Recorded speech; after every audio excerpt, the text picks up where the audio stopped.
What's up, guys? How's it going? Tuesday night hangout. The man himself, Mr. Anthony DiBona. What's up?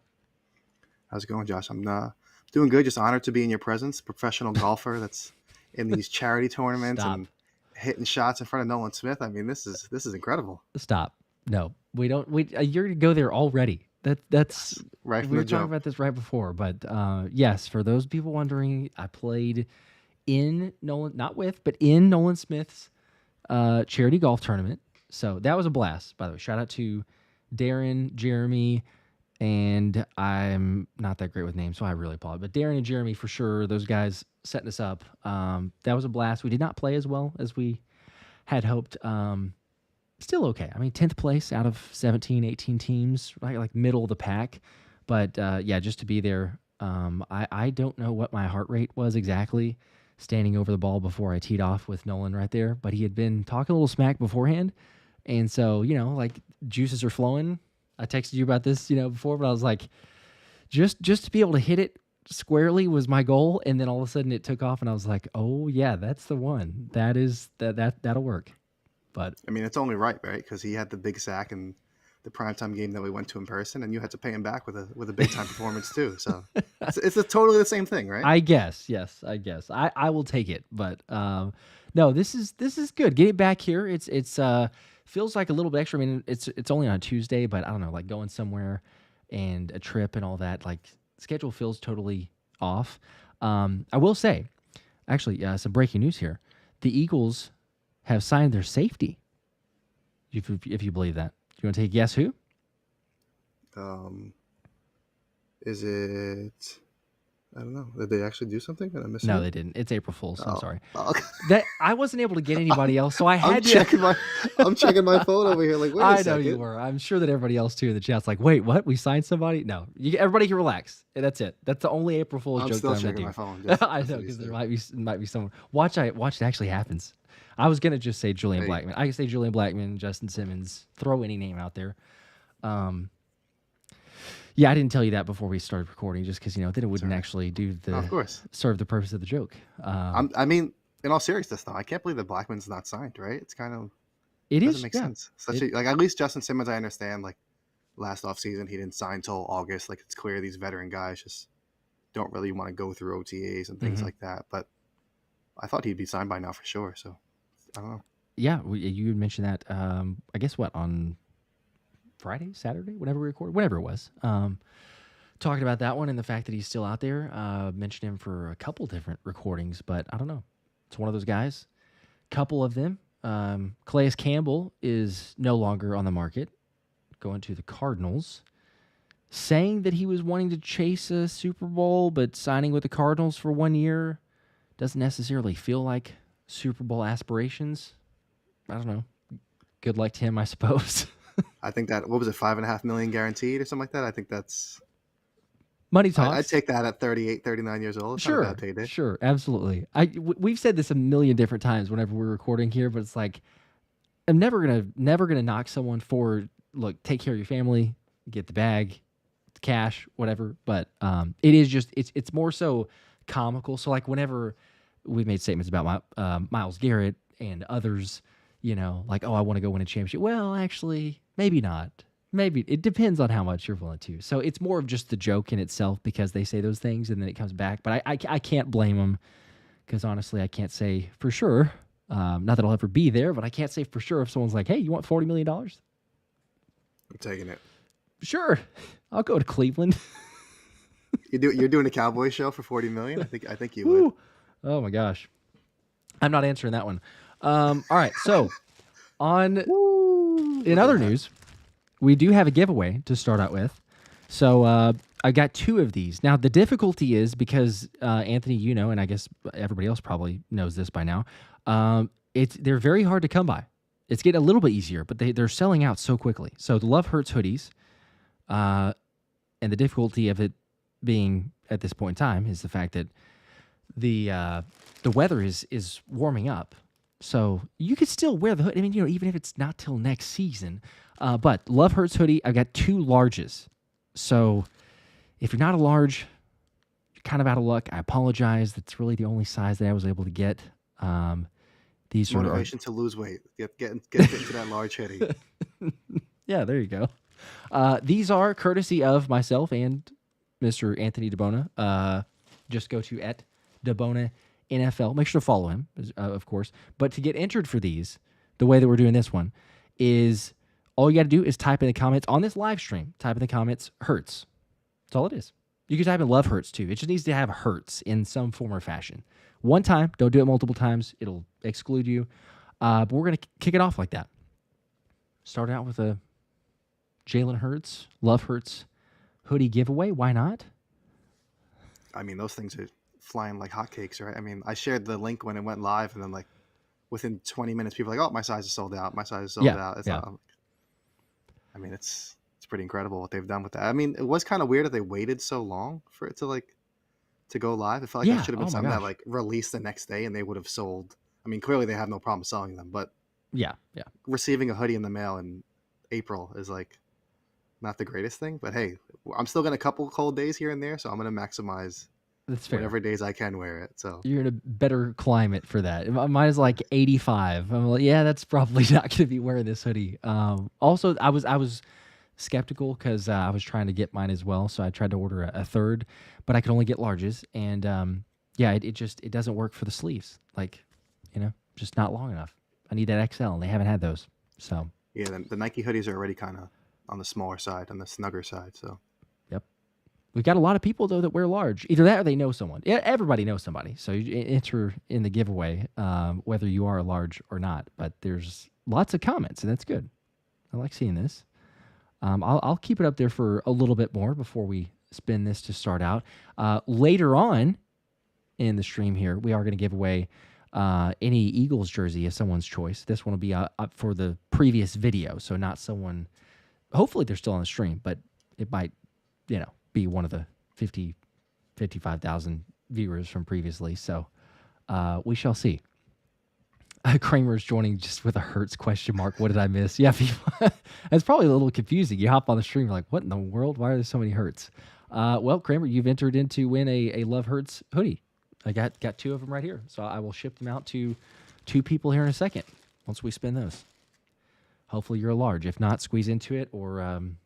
he just accidentally entered the giveaway. Yeah, it shipped to you whether you want it or not. Okay, so for, a few more minutes, we can at least get started on this, and then I'll draw in a couple minutes. Where should we start? Because there's a lot of different news and it feels like there's only else, one topic to start with, right? After probably. I mean, I feel like we're both tired of talking about it, but the Tush Push, obviously, can you share with everyone what you texted? Do you mind share about the difference of the draft, and do you mind, or with what? Just how it's like we're already tired about it, but obviously the distraction, just how it's the distraction. I'm kind of giving it away, just the distraction. Yeah, I mean, I just want to focus on top 30. I mean, everybody knows what I like about this time of the year, just the top 30 visits, the tracking all the interactions, the pro days, and things like that. But it's just like, it feels like it's just all overshadowed now by the Tush Push for, what is it now, the third or fourth off season in a row. It's just like, at this point, I'm just like, ban it already, because I just don't want to talk about it every off season, because it's only going to get, I mean, at least now they're coming off a Super Bowl win where it's kind of like, if they ban it, whatever, like we won the Super Bowl, who cares? But then like, if it's like a year where they're 9-8 and they lose in the first round or don't make the playoffs, and you're still hearing about this in the offseason, it's just like, enough is enough. So it's just like, I think the Eagles will be fine regardless. I think I said it the last time we recorded, but like, they were great with the quarterback sneak with Jeff Stoutland and Carson Wentz, like just the standard quarterback sneak. They converted that actually at a higher rate than the Tush Push. So the fact that they're going to ban the Tush Push is like, okay, now you're putting in a quarterback that benches 600 plus, squats 600 plus pounds, and maybe you're throwing in a Harrison Bryant or AJ Dillon, like getting creative with it. But I don't think anybody's stopping that either. So they can do whatever they want. But I think the Eagles are still going to be aggressive in these short yardage situations. Nick Sirianni's still going to do what he does. And especially with how loosely worded it is, which is I think what they're going to do over the next month and a half, is kind of patch that up a little bit, because they already said there were reports that like teams were already saying there were ways to kind of go like little loopholes around immediately contacting them after the snap or whatever the case was. So we'll see what happens. They're already talking about how in 2004 the rules were different, blah, blah, blah. But I don't know. I'm just done with it. I'm in agreement. We've like you said, we talked about it both times. I'm personally, like nobody wants it. At least I don't think so. I don't think many people want it to end. Eagles fans, that is. But at the same time, it's like if it's not this season, it just feels like maybe next season or for sure the season after that, like they're going to just slowly but surely get just enough support. But to me, if people did not see this, it's the fact that they don't move forward with the vote today. Like that's I think just a telling sign of like, okay, so we had 16 people that were for it and we had 16 people that were against it. They need 24 votes done. Move on. Let's stop talking about it. Don't talk about it again until we get back to March of 26, right? Like it should just be move on and it's got, but no, we have to table this discussion and leave it on the board for another month and a half. And then the league will get back together, which of course in the month and a half, there's an agenda, I'm sure, of, oh, well, we're close. We almost have enough votes. Maybe we can swing eight people, get the decision to be made. But yeah, you're right. Then all of a sudden it's, all right, another month and a half. We got to see this. It'll overshadow the draft a little bit. Not fully, but.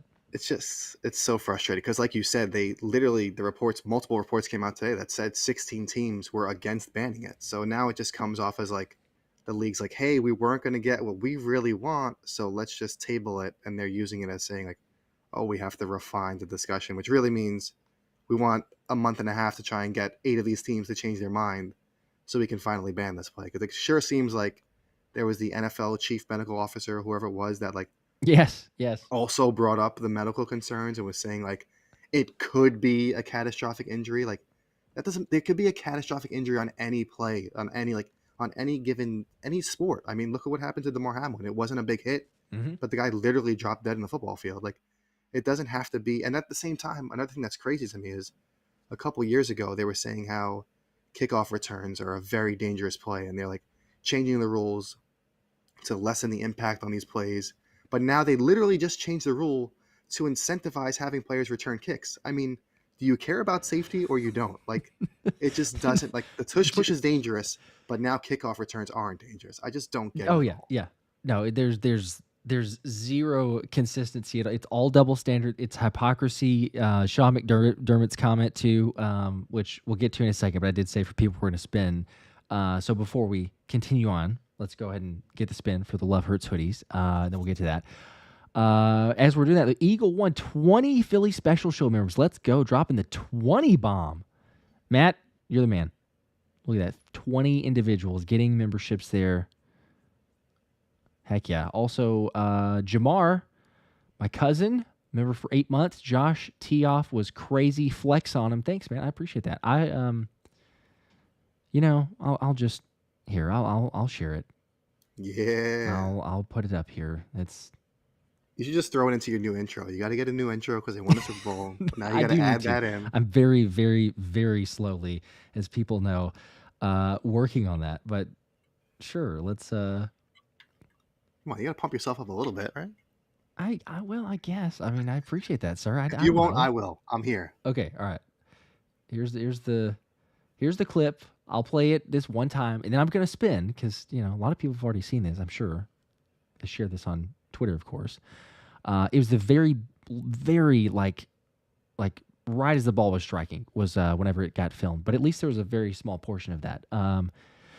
For golfers out there, 290-ish carry with the driver onto the green. So proud of myself. I outdrove the first tee members there. There were 2 members from the first tee Savannah. I'm not going to talk about the age difference or what grade they were in, but I outdrove. So that's all that mattered. And Nolan was talking a little smack before, so I'll take my win. I'm not opposed to that. Didn't win anything for it, actually, just bragging rights, but that was more than enough. Anyway, it was a blast. Great time. Let's do the giveaway, though. So I'm going to share the screen. Make sure we can get this, actually.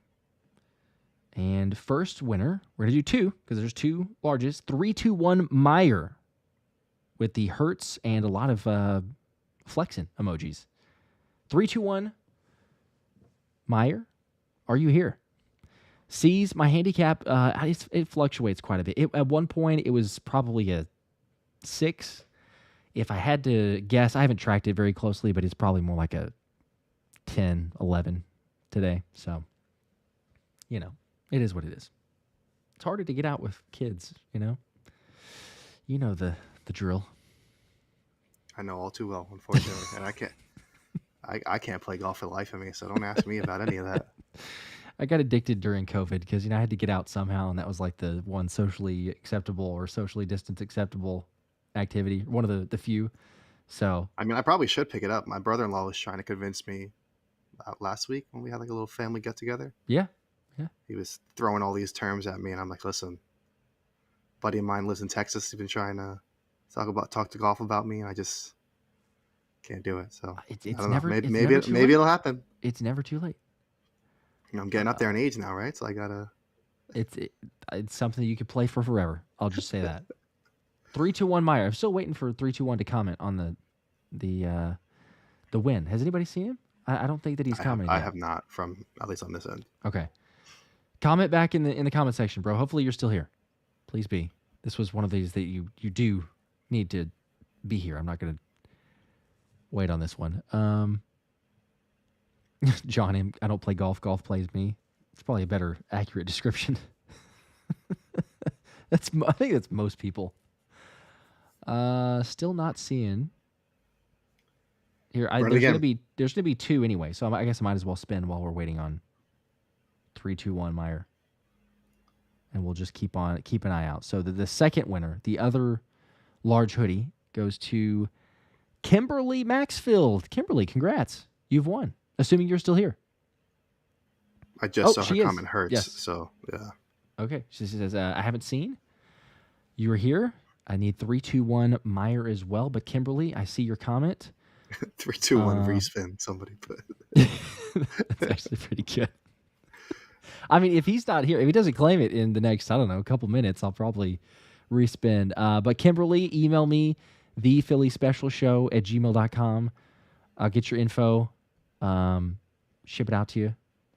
Won't make you pay for anything. So again, for those people that have seen the scammer occasionally, this is legit me. Don't fall for the scammer. Yeah, I'm Josh's only bestie. I'm the only one he calls bestie. So it's not a real account. I don't know who refers to anybody as a bestie. I'm like, my gosh. No 3-2-1 Meyer though. This may be going to somebody else.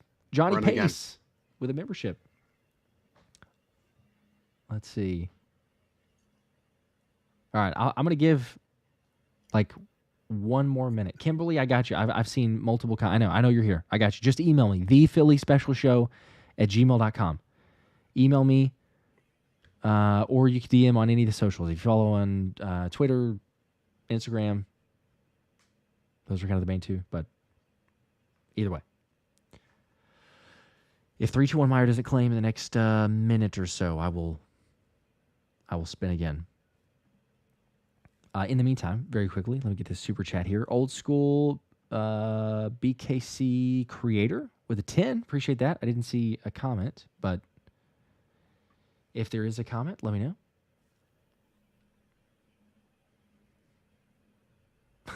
Oh my gosh, some people very quick to be claiming this for Meyer. I always intend to do these and feel like, oh yeah, we'll start at the very first part so people will be locked in. This will be like bang, bang, claimed. Talk about fumbling the bag. This guy or girl, whoever it is. Yeah. He won it within 10, 15 minutes of the stream starting? Yeah. Not even here. There he is. Okay. There we go. It took a while, but. Is he? Oh, okay. Finally. Lucky. At the buzzer. I was literally. I called for a respin multiple times. 3-2-1. So you're lucky Josh ignores me. Yeah, well, I would feel terrible because usually what happens is then someone's like, oh, wait, I'm here, because we had that a couple times. But 3-2-1 Meyer, congratulations. You got the other one. So email me, thephillyspecialshow@gmail.com. Got both of these here. They're size large. So, good luck to you if you aren't that size.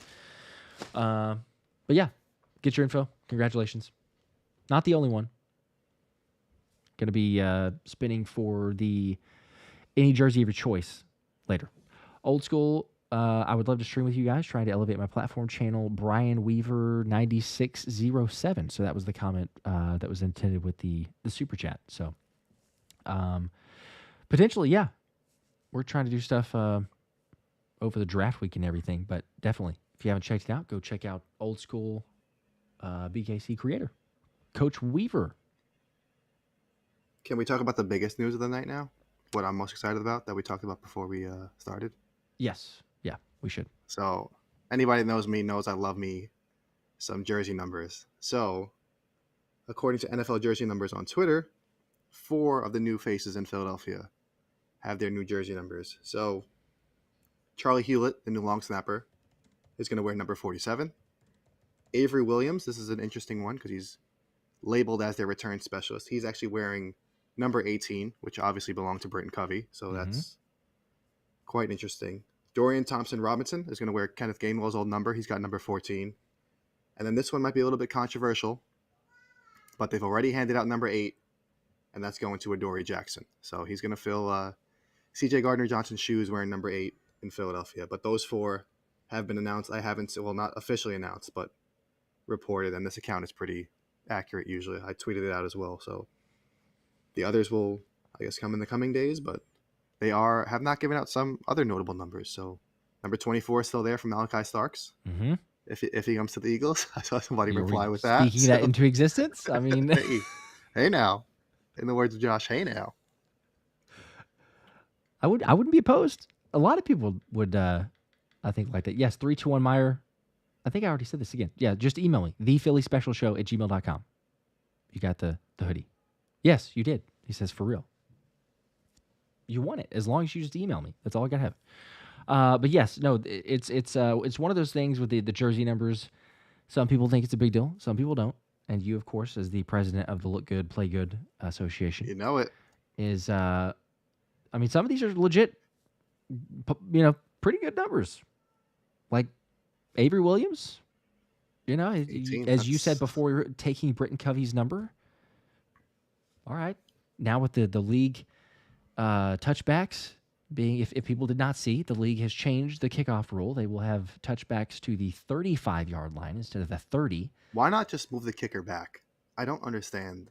Well, why not at this point we just say, hey, if they do a touchback, it's at the other team's 30. Let's just start it at the other team's 30. Start in the red zone. You got, there you go. Here's the 20-yard line. Go. We'll have scores 114 to 110. Move the kicker back to, I don't know, the 20. And if he can kick it 90 yards out of the back of the end zone, then so be it. Then let them start. But, what is this? This is just, I don't know. They're just going to go 5 yards at a time. The team's going to be starting at the 50-yard line in, a couple of years. The issue with this, though, I mean, and okay, hopefully the Eagles can figure this thing out because, they actually struggled to kick the ball out of the end zone with Braden Mann. So maybe you're just like, all right, hey, Braden, we need you because now we definitely don't want to kick it out of the back of the end zone. So it possibly works in their favor. But it's one of those things where even at the 30, we're sitting there going it doesn't take much. And all of a sudden you're at midfield. It's like 1 first down almost. It's 2, but depending if you get a long gain, you're already man, they're almost close to the logo. Now you're at the 35, legit. You get a first down, run pass for 13 yards. We're practically in field goal range. It's a long field goal, but still, if you're gonna last second, let's say a team scores, they got 12 seconds on the clock. You go there, your kicker accidentally boots it in the end zone or just kicks it just enough for the returner to catch it and nail it in the end zone. They're like, great, all we need, 1 completion. You're in business. That's a lot less yards for the offensive players to be adding up to. Those 5 yards at a time will add up. So it's going to be. Watch One out. more thing though for Avery Williams. I know we were talking about him before that, but if anybody saw Nick Sirianni talk to the media earlier today, he was asked about Avery Williams twice, and his face kind of, considering how tired and exhausted he looked, he got awfully excited both times.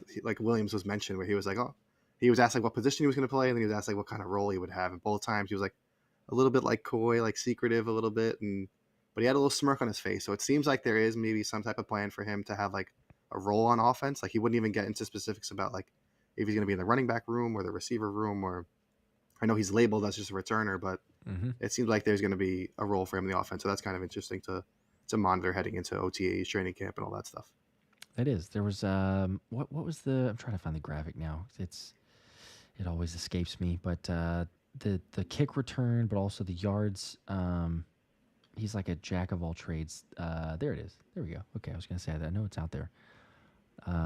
The players in NFL history with 25 plus tackles, 100 plus rushing yards, 500 plus punt return yards, and 1,000 plus kick return yards.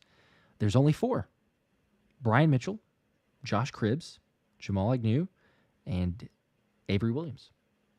That's actually crazy. That's like elite special teams players. And then Avery Williams, who's like, he had an injury, knocked him out for basically a whole year, but now that could end up being kind of the steal of the offseason that we don't really talk about, like give enough credit to, I guess, beforehand. And then during, like, could be October, November, we're like, oh, that Avery Williams signing was pretty good. So I don't want to get it too hyped up, but the fact that even if they have a steady return specialist that can do both kick and punt, that would be huge. So I'm all for it, especially, again, because there's going to be more kick returns now. So, you don't want we don't want Coop, as good as he is, we don't want him to punt return. Keep him as the slot corner, no injuries. It was maybe a little bit of in a bind last season, but I think from the press conference of Vic Fangio, kind of like, it wouldn't be the preference, but we'll make do with it. And Michael Kelee being what kind of the follow-up question to him, he's like a deer in headlights, like, oh gosh, I wasn't expecting him to sell me out like that. I was like, oh, well, we have options, but Coop's the guy right now. There's one guy you don't want to upset. It's Vic Fangio. Yeah. He's got some local ties in Philadelphia. He might send his boys after you if you make him upset. The Godfather himself. Look out. Don't take his guy. Don't take Coop. Yeah, that, to me, I feel like that'd be the last and only year. Well, maybe not. You never know later on down. But this coming year, it's got to be Avery Williams, unless there's an injury or something like that. So, but it was, like you said, good information as far as the numbers, because it's not always telling, but sometimes you got guys who get a little bit better number, and we start looking at percentages of either it's make the roster or how big of a role are they going to have. You kind of read between the lines at times if they're able to get a jersey number that's available. So last thing you want is a wide receiver with, in the 40s, right? We've seen some of those. Okay, guarantee you will not make the roster, but that's not. You don't want to be looking like a fullback out there playing wide receiver. That's not. Although I guess was it Britton Covey? Britton Covey was briefly. He did. He had 41. He did. So I take that back. Nope. I guess. I'm wrong. I mean, it's still not great. History says that's still not. He's kind of the exception to the rule, I guess. The odds are not in your favor to make. But if you do look at the numbers, I mean, obviously number 8 belongs to C.J. Gardner-Johnson. He's obviously not coming back.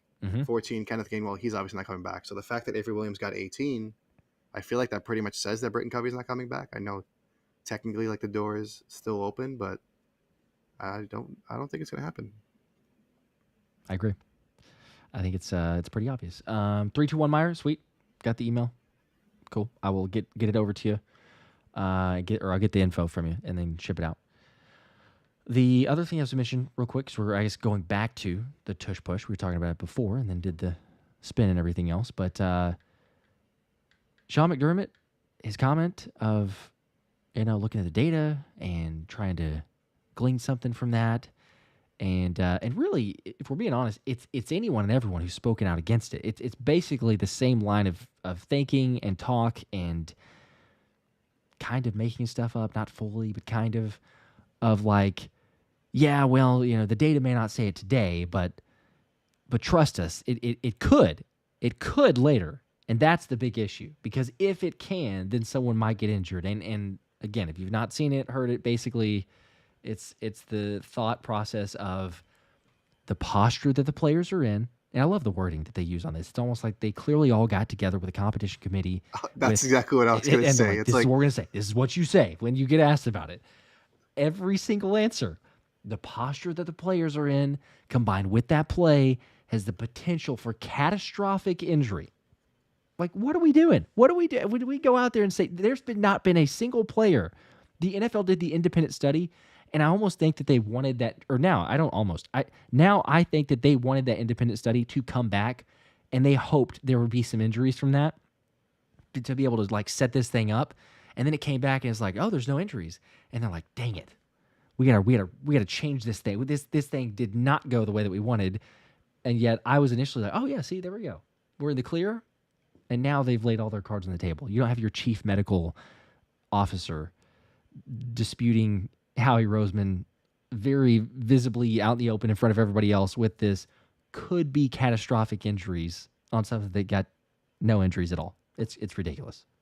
It's just so funny because, like you said, it really does seem like they did, like back when you were in school, you like the group project where everybody worked, like they all got together, and like at the combine, it was like everybody was just using like generic terms, like, oh well, the injury risk is too great, like it's not, like that's the problem. And literally, like right after that, the NFL puts out that, hey, there actually was literally not a single injury as a result of that play. So now, like weeks later, they're at the owners' meetings, and now it's like, at first, a couple of them were still just saying the injury risk, and then like as the days went on, now Sean McDermott, I think, was the first one to like use like the posture. Was it Matt LaFleur, whoever it was? They're like, well, the posture of the play, and then that can potentially cause something catastrophic. And like then Matt LaFleur was like, oh, it's a rugby play, and then you have literally Jordan Mailata, who, granted, he's on the Eagles, but he's a former professional rugby player. He's like, it literally has nothing. It's nothing like a rugby play. Exactly. So it's just like, what are they doing? And it's just like you said, they're just going back and forth, like huddling, saying like, getting all together. We're all going to say this. So we're all going to say posture. Posture is the word of the week. And clearly that posture didn't work out. So now, a month and a half from now, they're going to have a whole new word that they're going to want to use when they revisit this in May. So it's just like, I don't know. At this point, it just seems like you said, the NFL is behind it. The competition committee is behind it. I would be shocked if it wasn't banned in May, but I just don't know what the wording is going to be to actually get it to go through. Because now, like you said, they're bringing up the 2004 stuff, which is all of a sudden the golden age of football when everything was safe and there weren't players retiring every week with CTE and having incidents. None of that happened. Never. But no. Now that's when they realize that pushing a player was like, it's just, I'm so fed up already. Yeah. Well, and again, for those, I think Mike Pryor was the one who was alluding to this, or there's an article that came out or got resurfaced of basically the play was removed in 2004. And so then they're saying, well, see, there was already the thought process of like not being able to push someone from behind, but basically, no pun intended, when push came to shove, that the group itself is like, how do we officiate who they're trying to push when you do get into those scrums? You know, like we've all seen it. You get a receiver catches the ball, or you run it running back, all of a sudden you're close to the sticks, and the piles just converge, and it's just like a tug of war match of sorts, or the opposite of that, but you're just like trying to shove the guy past the first down marker, and that's it. And so it's so hard to delineate or distinguish between who they're actually pushing. Is it the ball carrier? Is it a teammate that's close to the ball carrier? So it's like, you know what? It's a mess. Like, we're not going to deal with that. And so it goes away.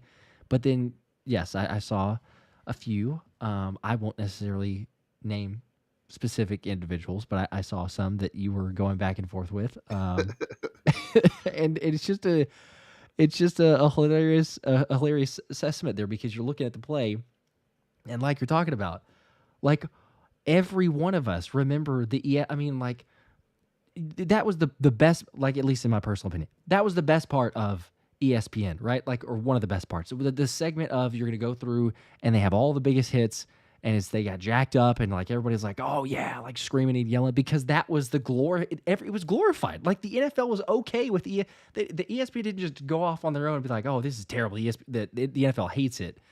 The NFL was clearly okay with that for a good while, and then they're like, well, we need to change this thing up. We're gonna change it up to, come on, man, like that. We shouldn't be just glorifying the big hits. Let's do some like humor in this, which was good because you don't need those shots. But yeah, like that was the day and age of players getting their heads taken off. So no, don't give me the player safety argument from back in 2004.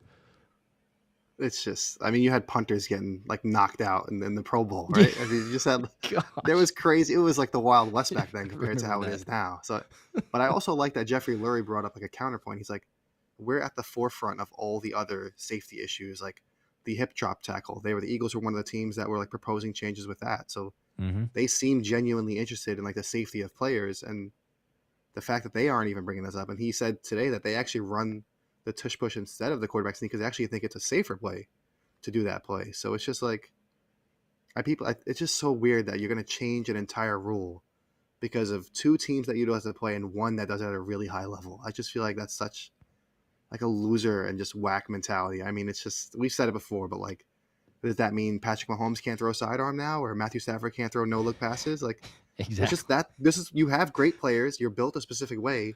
You should be able to use that to your advantage and not just have it stripped because people can't stop it. It's just dumb.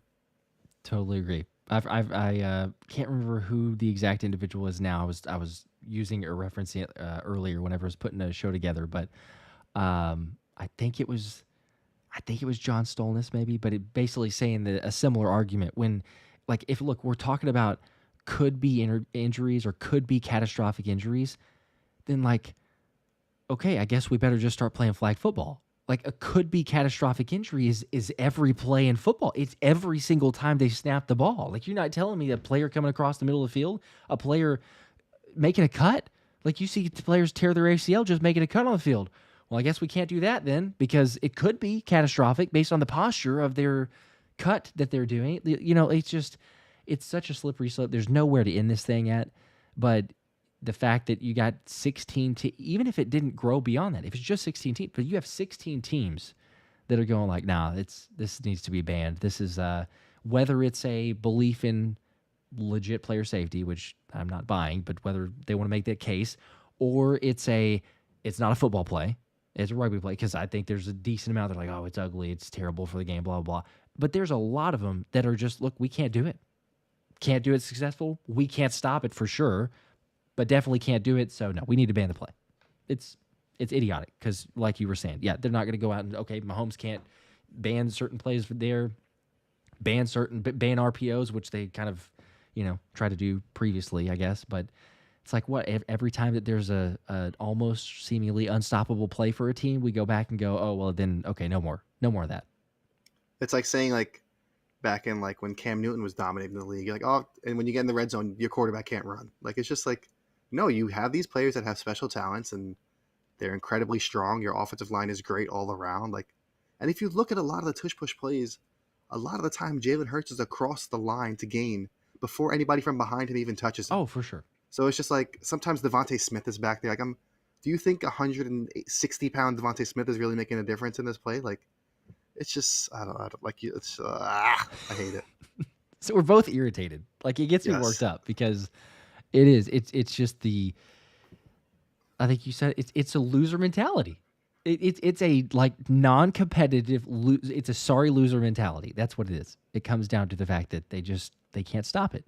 And you're right. The left side, every once in a while, it's fine. But the left side is the fact that, like, Jordan Mailata, Landon Dickerson, they clear it out so much that Hurts practically takes the snap and just falls down, like, just falls forward, and he's already picked up 2 or 3 yards. So, they're gonna keep on going for it. I think they're gonna try to end it this year. It wouldn't be as surprising now. I still am gonna hold on to just one more, but.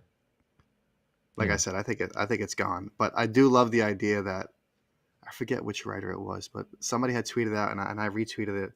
They were like, when the Eagles play the Packers next season, even if it is banned, they should just come out in the tush push formation, just show that formation, and then, like, before the snap, just motion into, like, whatever play they're going to run, just so to, like, great. Just to troll them. Please. I think that would be such a Nick Sirianni thing to do. Like, just, my gosh, yeah. To show the tush push, but then no, he can't actually, like, legally run it, or even just call a timeout. Like, I don't know what the rules are going to be as far as, like, alignment or what they're going to change, like, with the exact wording. But it's because I feel like that's probably their best way to do it, as far as, like, instead of trying to say, oh, you can't contact the guy at this part, like, maybe something with the alignment where guys can't be within a certain distance of the guy, or they can't align to his right or left behind him, something like that. I feel like that might be a little bit easier of a way to stop it than trying to officiate, like, pushing from behind and opening up that whole Pandora's box. Yeah. So it's a never ending. It's ridiculous. Okay.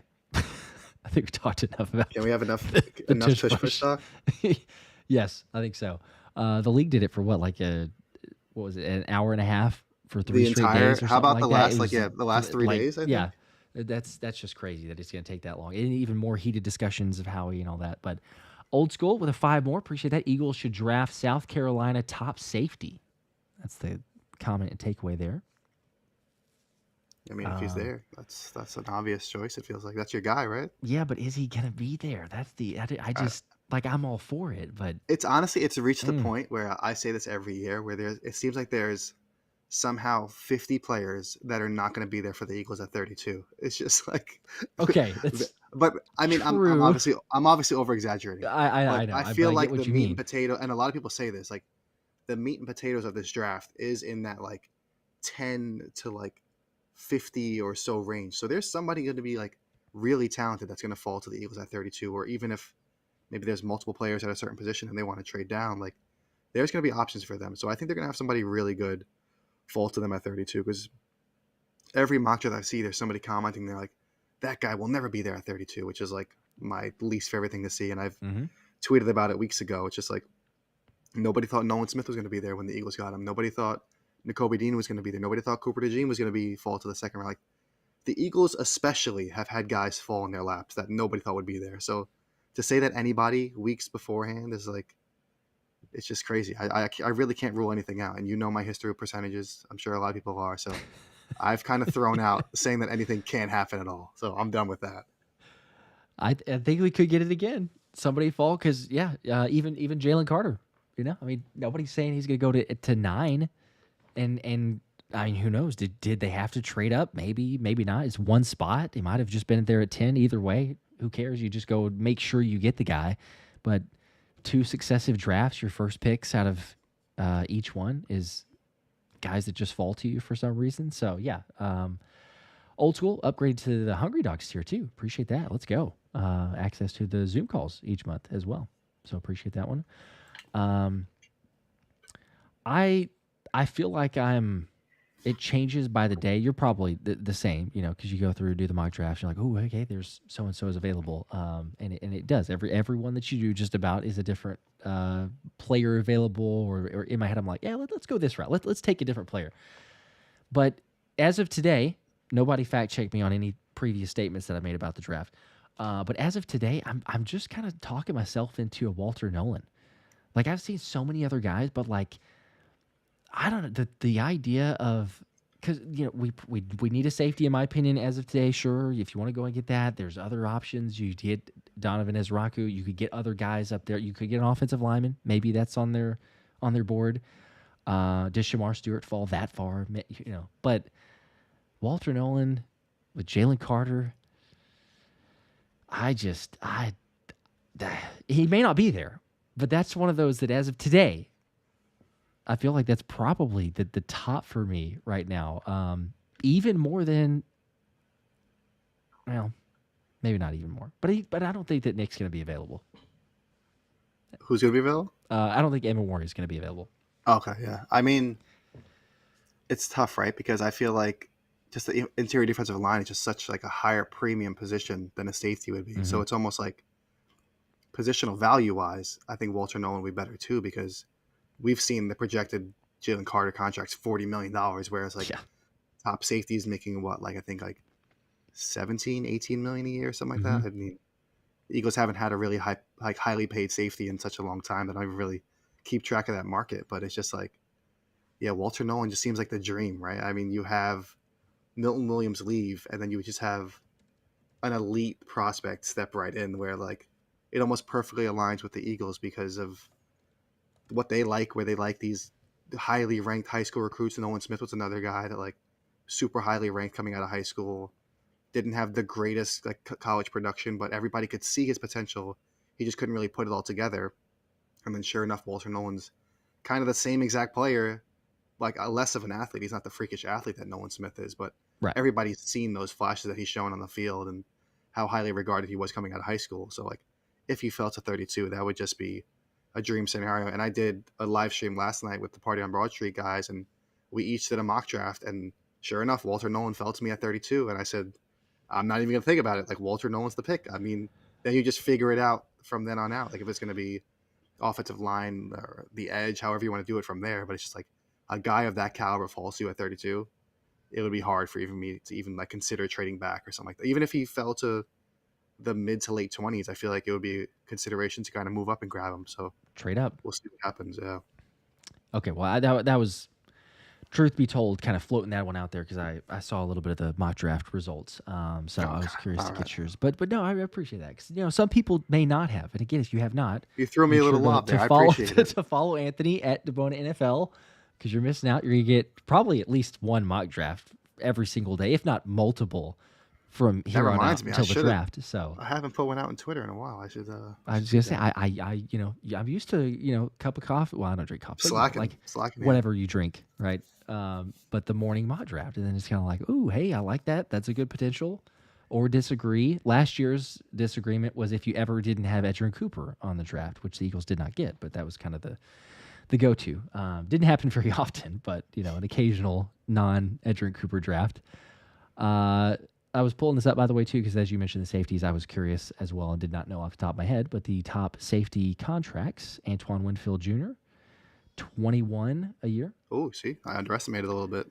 And then Derwin James, 19. Mika Fitzpatrick, 18.2. Budda Baker, 18. And then I also went to the interior defensive line, and you've got Chris Jones, obviously, the highest, 31.7. Christian Wilkins, 27.5. 26. It's kind of crazy to see that, actually. I know that he has it, but just looking at Milton's name, 26. He's number 3.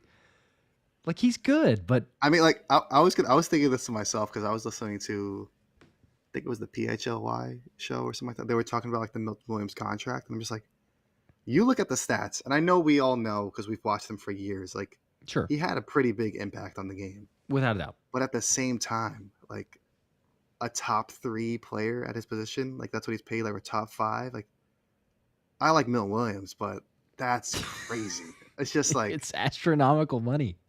All those other guys are putting up like insane sack numbers. Like Chris Jones had nearly 20 sacks like in a season or so. Like Milton, I just don't know if he's that guy. I mean, somebody else is paying it. The Eagles are going to get the 3rd round competitive pick because of it. But it's just like, if I was a Patriots fan, I just see like, yeah, he's coming from a Super Bowl champion, things like that. But like, he gets what, like his career high in sacks was like 5.5 sacks or something like that. It's just like, I couldn't get behind that. And obviously the Eagles had their number, but it's just like that. It's good for him. He deserves it. His family is awesome. And it's just like, but wow, that's a lot of money.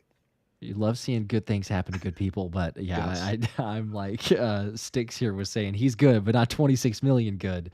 And that's why he did not get paid that by the Eagles, but the Patriots were willing to. And you never know. He may go and have 12 sacks. He may go just be a game wrecker, and it's like, all right, hey, but even if he does, it's just not.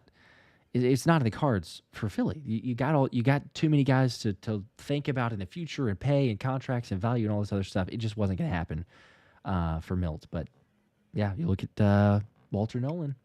Not a bad option there. I think a lot of us would take that. I saw a lot of agreement there in the chat. Of course, other mentions for players. Alex with a 10 bomb, appreciate that, said instead of being obsessed with the tush push, the NFL needs to tighten up the concussion protocol because some players get rushed back just to get another concussion. Shout out to He took some brutal ones there. I was curious about Jalen. I don't know if in that first Washington game or the game in Philly that he took the shot and he went in for the concussion protocol and then he came back out and he still played. That one looked kind of iffy, just seeing the way that he reacted after the play. Obviously, the one in Washington, like he got up and you could see on the instant replay, like, oh, he is definitely concussed. Yeah, it was like a UFC knockout. He was like, you could see his face like, oh, yeah, he's not looking right. The fact that there was a delay for a little bit, I was like, you got to be kidding me. That ref looked him right in the eye, and it wasn't like an immediate, like, no, you're getting out of here. And then, I don't know what these guys, that's literally all they're paid to look at, those spotters in the booth, and they just completely, the most important player on the field. You're just like, oh, he can't get up by himself? That's fine. That's totally normal. Yeah. The player just, cheap shot at him right to the helmet. Nah, he'll be fine. But thankfully probably busy texting on their phone or something like that, and oh, yeah, you know what? Call that in. You're right. Take him out. Yes, it's the integrity of the league, but he probably had to get a bet in with FanDuel or DraftKings or something. So hey, now. Took Jalen Hurts under real quick and then pulled him out of the game. Gosh. Now we're really opening up a can of worms. Before that gets carried away or taken away, we could transition to. We were talking about the tush push much earlier, and then kind of bring it up of talking about concussions instead of that. But injuries in itself probably playing a somewhat of a factor. Who knows how much to what extent? But Dallas Goedert and the rumors, the speculation, the not exactly ringing endorsement, I suppose, from Howie Roseman and Nick Sirianni. By the way, yes, I will be spinning for any jersey of People's Choice here in a second. So I saw a couple of those comments. You don't have to be present in this one. I'll announce it on the video, but FY. But yes, Dallas Goedert, you texted me some initial thoughts and takeaways, as it looked like a lot of people from that comment or the comments in that video, but from Sirianni and what he said about Goedert. Yeah, so yesterday, Harry Roseman spoke about it, right? And he was like, I literally screenshotted his response about Dallas Goedert and then his response about Hassan Reddick from last year's owners' meetings. And it's just like, he almost started it the same exact way. He's like, oh, obviously this is a great player or whatever, but it's a business, blah, blah, blah, blah, blah. Like, it was just like the most non-endorsement of Dallas Goedert's thing around that he could have been. It was just like pretty much talking up all of his great contributions, but nothing about the future. And like that they know it's a business. And then sure enough, Nick Sirianni, it almost like he got a little bit caught off guard by the question. I think Bo Wolf asked it to him. He was like, do you want Dallas Goedert to stay? And he was like, huh? What? He's like, yeah, obviously. He's like, he sure. Won with like, yeah. He's like, but I know it's a business. And it's like, yeah, they definitely spoke about, like, they were prepped on that question beforehand as far as like what to say, because their answers were very similar, where it was like, Dallas Goedert's a great player. He's done a lot for us, but we have difficult decisions to make. And if you listen to how both of them spoke about CJ Gardner-Johnson, kind of very similar in that regard, where it was just like, great player, did a lot of good things for us, but it's a tough, like, we have guys that we're going to pay and we haven't paid, like, we have to pay them in the coming years. Like, we have to make tough decisions. So it sure enough seems like Dallas Goedert's going to be traded. And I think they also mentioned that, I believe it was 2 days or 3 days after the owners' meetings is when Hassan Reddick was traded last offseason. So I wonder if we're going to see something like that with Dallas Goedert, where maybe Howie Roseman got in a room with Chris Ballard and from the Colts and they talked about something there, or because that's a team that stands out as like an obvious need for tight end. Obviously Shane Steichen's familiar with him, so that like pairing always made sense as far as like a Dallas Goedert destination. But then again, I feel like I don't know how great of a market he's going to have because of his age, and he is going to want a new contract, kind of similar to the Hassan Reddick thing, where they ended up having to take a pick in not that year, but the year after that. So it's just like they're in a bit of a tough spot because it seems like he's been openly shopped for a while now, but now the draft is getting closer there, so they're going to have to really make a decision. But it definitely wasn't the endorsement that a lot of people wanted to see. No, it certainly wasn't. I was listening to it as well, and I was kind of thinking, like, yeah, there's a lot of, you know, I mean, I guess every time that Sirianni talks, there's a lot of just him saying a ton without saying anything. Yes. But even him speak is just like one of those uncomfortable, try to over, hype a player and be so but you're like, I got the same feeling. I was like, yeah, that's not what, because there's so many things you could say differently about, like, if it's, oh yeah, no, he's gonna be here, he's our future, he's gonna, but that combined with how he's the signing of the tight ends, Harrison Bryant, Kyle Granson, being like too good of an opportunity basically to pass up. It's like, well, I don't know that I say that necessarily if I'm still sticking with Goedert there. It would just be like, yeah, I've got some good pieces, we'll see if they fit in somewhere, keep it real broad, and then just like Goddard's still in our plans, but that's not where that thing went. He's like, we'll see, basically. We're not certain about anything. And if you look, I was going to tweet it out, but like, if you look at literally every move that they've made in free agency, right? So it's just like, they added A.J. Dillon because they lost Kenneth Gainwell. They added Adoree Jackson because they lost Darius Slay and James Bradbury. They added Avery Williams because they lost Britton Covey. Like, they've made additions at every spot where they've lost somebody. And if you look at tight end, I mean, C.J. Uzomah technically is a free agent, but he was like barely on the team, but didn't really have much of a role, got injured. But like, they added 2 tight ends and haven't lost, obviously, Dallas Goedert or Grant Calcaterra. So it's just like every other position that they add, the edge, they've added multiple players and they lost Josh Sweat. Like, they've added guys at every position that they've lost somebody at. So it sure enough seems like their actions are kind of speaking louder than their words. Well, their words are speaking kind of loud too now, where it's just like all signs are pretty much pointing to Dallas Goedert being traded. It's just a matter of for when or where. And I see a lot of people that are either upset about it or they're like, why are they doing this? But at the same time, I don't think the Eagles they don't want to trade Dallas Goedert. But at the same time, they know Goedert has literally no guaranteed money left on his contract. Yeah. Like that's why, and he's 31 years old, constantly injured, missed 3+ games in like every season since his rookie year. Like he wants guaranteed money. He just saw what Evan Ingram got on the open market, $16.5 million guaranteed from the Broncos. Like if he hits the open market, he should be able to get something like that because he's a more productive player. He's a better blocker, more of a complete tight end. So it's just like I would want money too. So it's just a matter of keeping the players happy and getting what you can for a player before he leaves in free agency. So it's kind of doing right by the player at the same time because they know that they can't really redo his contract because they're not in position to pay a 31-year-old tight end a multi-year contract extension. So it's tough from like a fan perspective, but you also have to understand everything that goes into it as well. And as he should. I mean, no one can fault Goedert for wanting to be paid and get a guarantee and everything else, especially in a league that is, I mean, any gives, we talk about player safety, but like any play, all of a sudden something could happen. So yeah, I would want some guaranteed money. I would re-up the contract, get something figured out. And if you're not going to, then yeah, let's move on. I will say the bringing up of Hassan Reddick and everything there too. I mean, I think that was hindsight's 2020, but certainly looking back, that was one of the best moves that Howie Roseman made. But if we remember, and myself included, at first I was like, what are we doing? Hang on. What are we doing with the pass rush? Like we need some guys here. Like we just watched what happened on defense. Now, again, hindsight's 2020 and learning things that we figured out about the team and all the other stuff. Fantastic move. You got a 3rd-round draft pick for him. He's off to Tampa now. Who knows? Maybe he's able to kind of reassert himself there. But Hassan Reddick did absolutely nothing. Held out for forever in New York with the Jets. Everybody knows that. But it's like multiple facets. If he didn't get traded, Nolan doesn't get all those snaps. Nolan doesn't become the player that he was. You don't get a 3rd-round pick. And it's really just like this 4D chess that Howie continues to play, like you're talking about. I feel like they have very upfront, frank conversations with all the players. And you know what? Look, it's a business. Sometimes it's difficult and tough.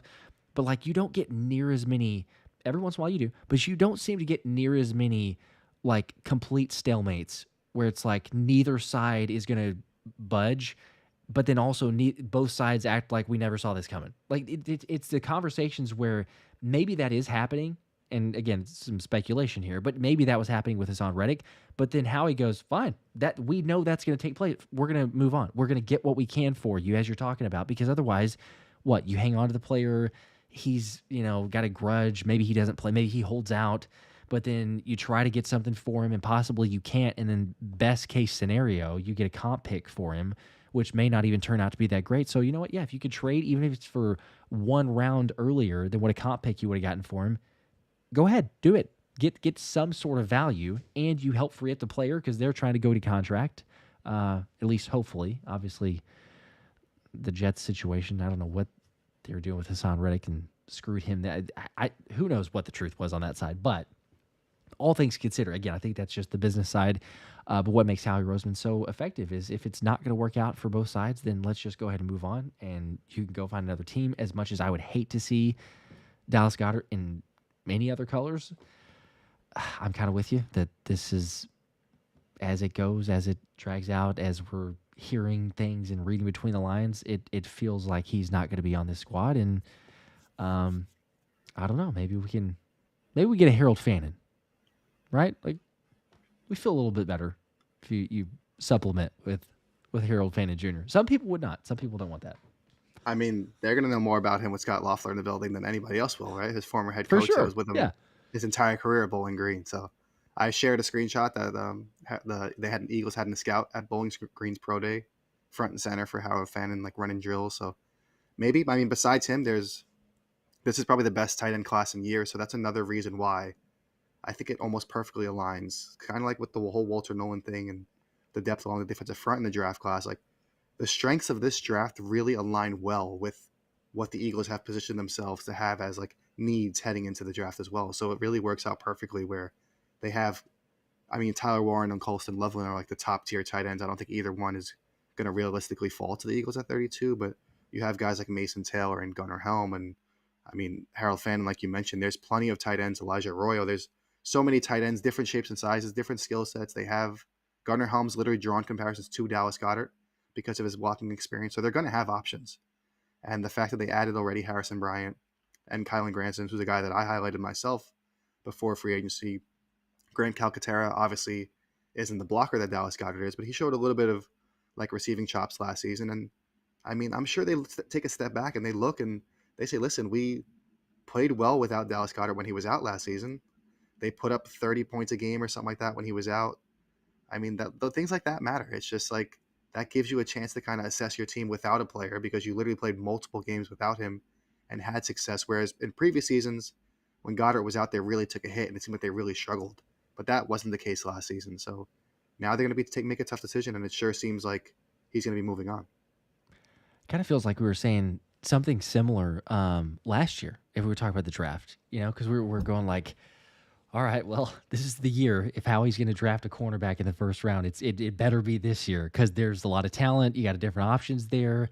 You can replenish some holes. But then you're right. It feels pretty fortunate if you look at the Eagles now and say, okay, what are the areas that they need to try to shore up?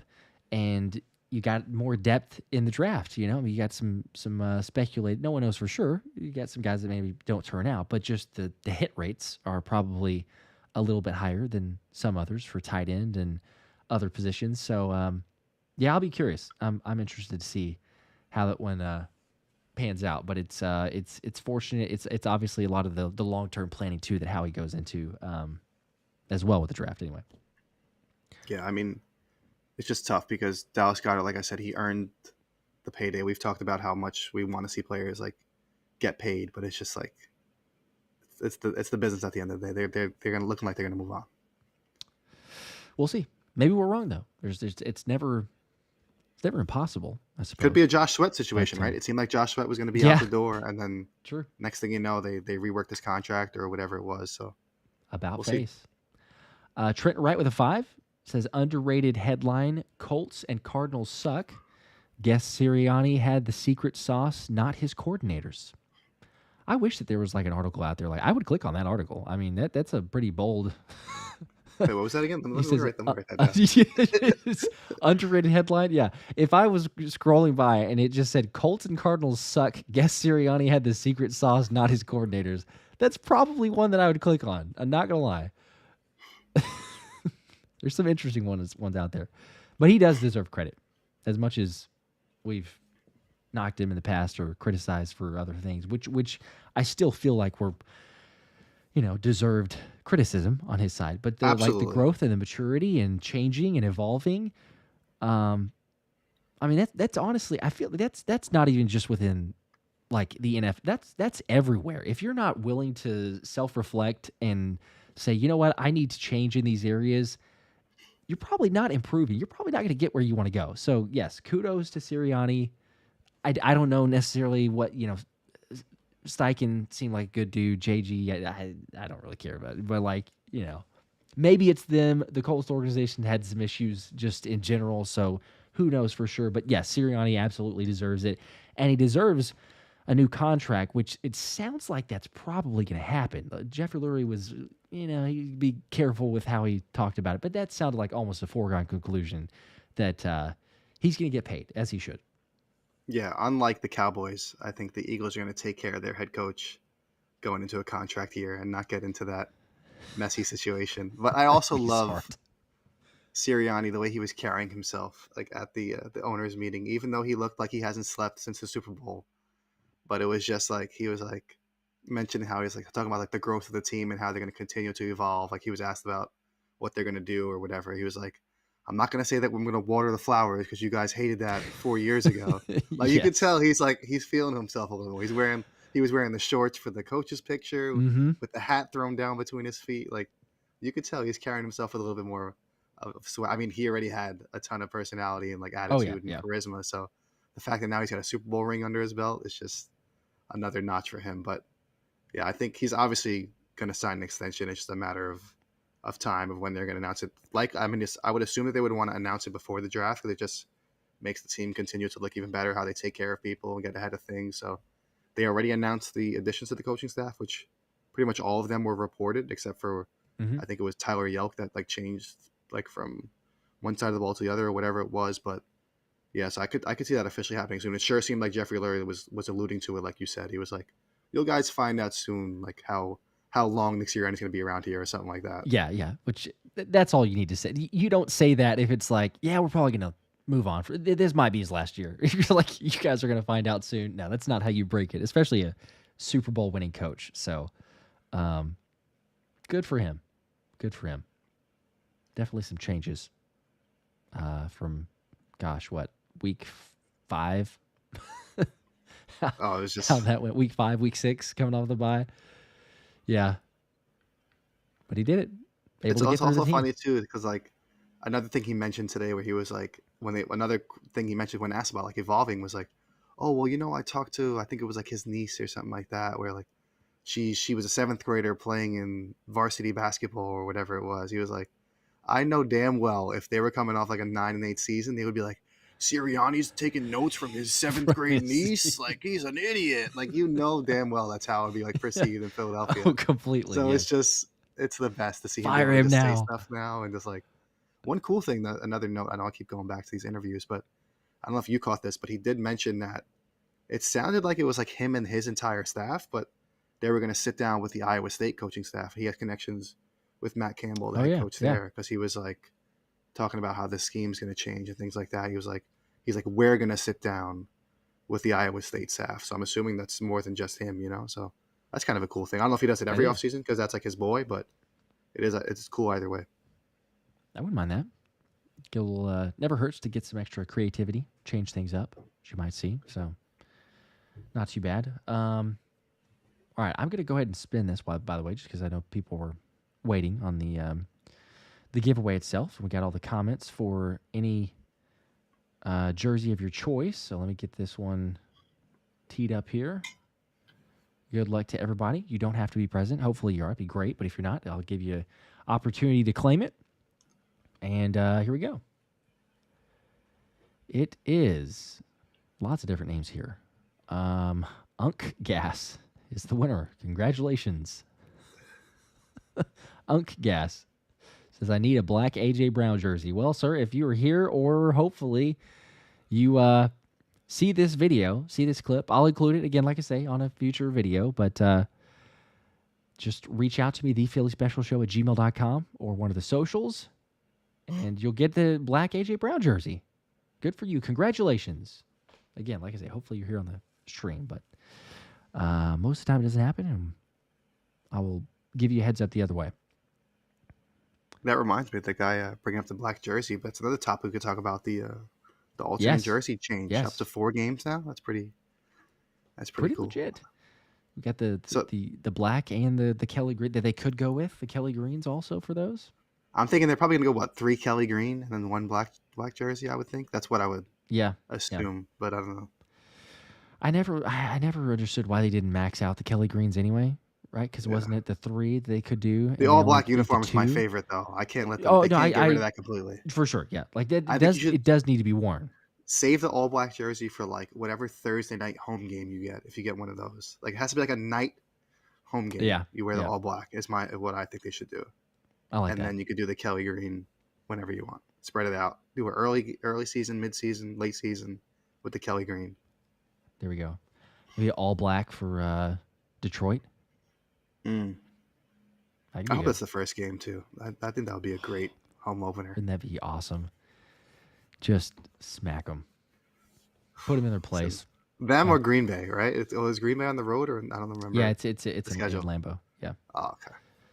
I know that because that's a potential for going with my wife's family. So that's always a stadium that I've wanted to see. It seems so weird, like looking in pictures where it's just like a person's house right across the street. Yeah, and just Lambeau Field's right there. It's so cool. It's so iconic. It's one of those places that's definitely a bucket list. So we started talking about it as soon as it was on the schedule. It was like, all right, we need to think about going there. So we'll see timing wise, but That could be good. You could make it happen. Maybe. I don't know. I'm gonna see if I should have asked Nolan before I hit that golf shot. Is what I should have said. If I drive the green, like make a bet there. And I feel like because he was again, he was talking some He was smack. feeling Like, himself. he was definitely. So I feel like if I had laid something down there, like, hey, I get on the green, you get me tickets to the game. Or you get me that like was your chance. I feel like he might have. I don't know. Maybe that's putting him in a bad, awkward position anyway. Maybe if you called him at the parade, he would have agreed to anything. But at the that he would have remembered. He would have been just so like he was like, "What'd we agree to? What happened?" Oh man, he's the best. He definitely is.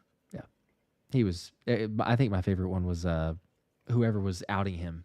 Was it Mekhi Becton? Maybe somebody was like tweeting saying like winner of the most. What was it?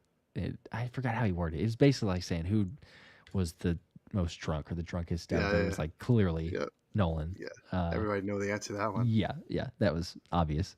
That's walking around with somebody's kid who did make it back to where they were supposed to, but you could tell he put him on his shoulders, and then he forgot that he even had a kid on his shoulders. He's like walking off, and the guy beside is like, "Bro, you gotta." I don't know if it was ever like revealed who that guy was that was just like chasing him around the whole time, but that guy needs a raise. Whoever that guy is, definitely does.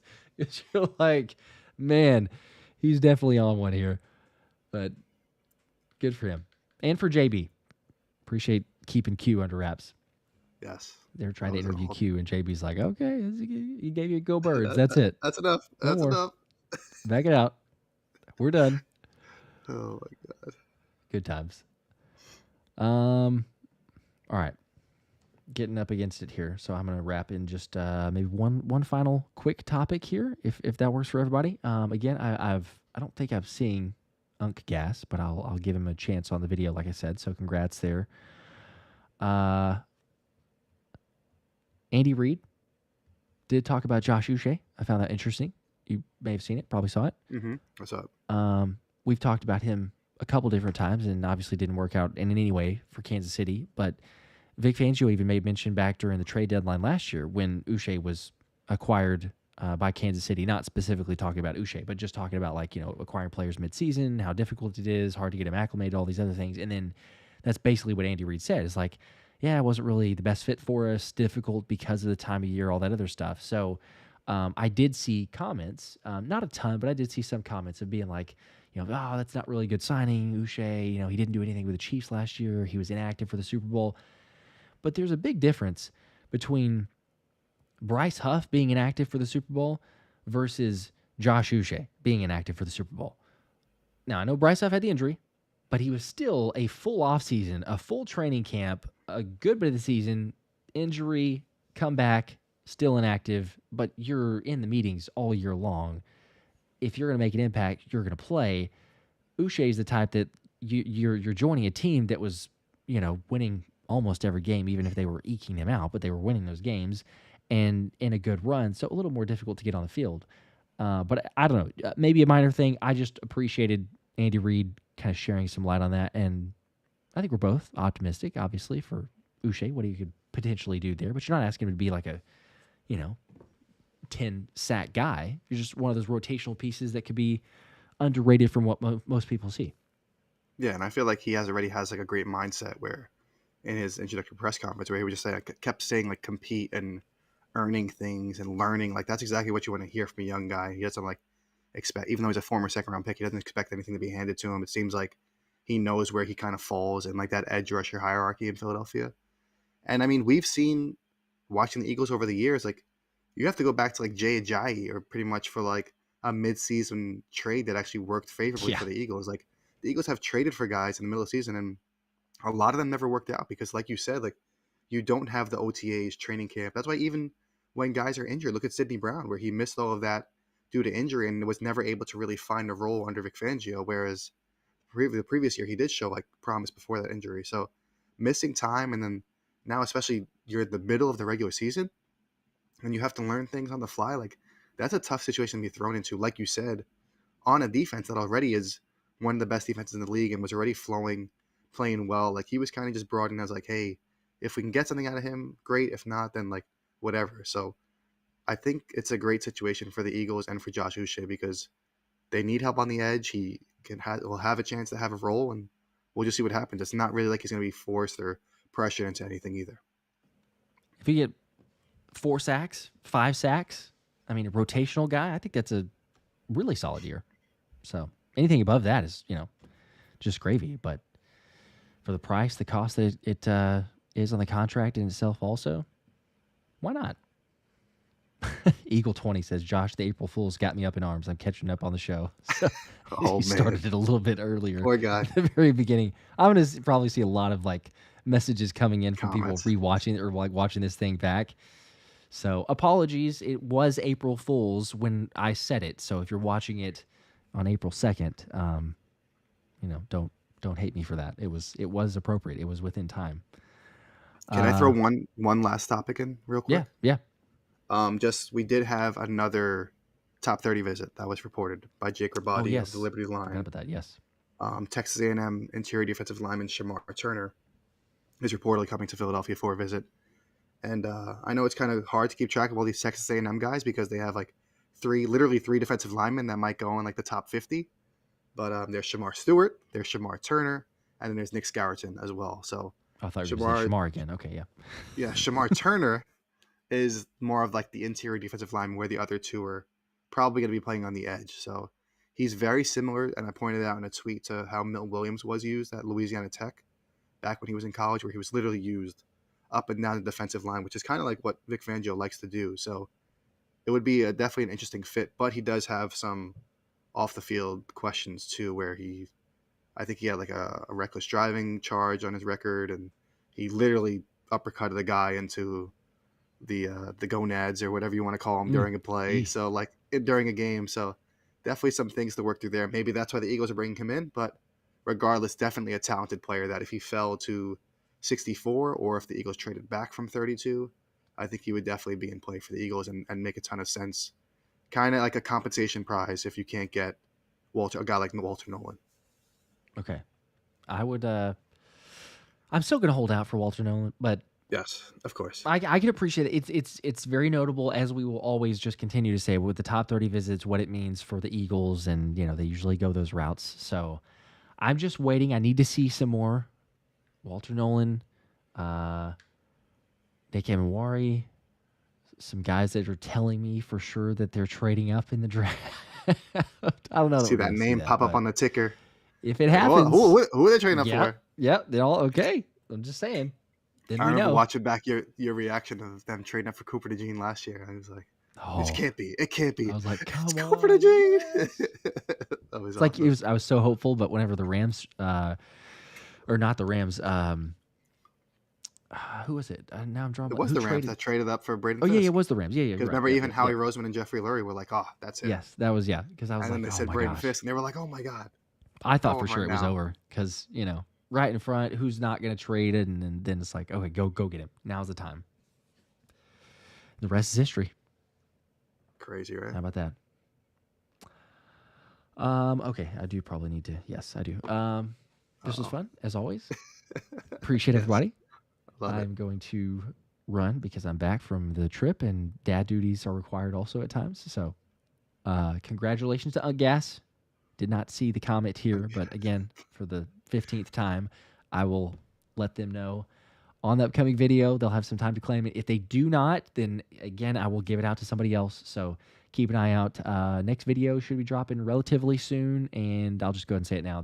It's covering some of the Nolan recap from the tournament. So of course there has to be some sort of Nolan giveaway. So just keep an eye out there. But we had to. So blast as always. Appreciate it, sir. Go follow. Can we talk about the draft now? No more Tush Push talk. That's please, it. We're done. Please, no. Yeah, unless we just get like a legit, hey, it's completely banned or it's completely staying here. I think it's like no more. That's got to be the last one. So, all right, good. All right, go follow him if you haven't already. I said it a million times. Appreciate it. At DiBona NFL. All right, appreciate you guys. Have a good night.